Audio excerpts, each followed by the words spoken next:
கோவையில் சகோதரத்துவம், ஒற்றுமையை வலியுறுத்தி காங்கிரஸ் கட்சியின் கோவை மாநகர் மனித உரிமைத்துறை சார்பாக சமத்துவ பொங்கல் விழா. கோவையில் காங்கிரஸ் கோவை மாநகர் மனித உரிமை துறையினர் சார்பாக பொங்கல் விழாவை முன்னிட்டு புளியகுளம் முந்தி விநாயகர் கோவில் வந்த பக்தர்களுக்கு கரும்பு மற்றும் பொங்கல் வழங்கப்பட்டது.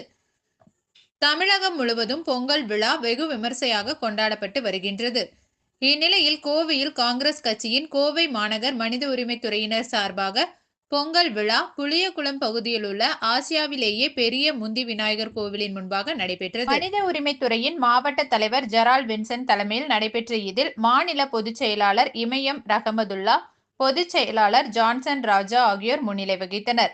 விழாவில் சிறப்பு அழைப்பாளர்களாக ஐஎன்டியூசி தலைவர் கோவை செல்வன், முன்னாள் மாமன்ற உறுப்பினர் சோபனா செல்வன் ஆகியோர் கலந்து கொண்டனர்.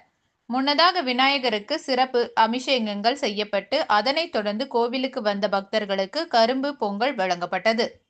சகோதரத்துவம், ஒற்றுமையை வலியுறுத்தி நடைபெற்ற இந்த விழாவில் கோவை மாநகர் மனித உரிமைத்துறை நிர்வாகிகள் ஷானவாஸ், ஆண்டனி பிரிட்டோ, கோட்டை முத்து, சசிகுமார், தாஸ், மணிகண்டன் உட்பட பலர் கலந்து கொண்டனர்.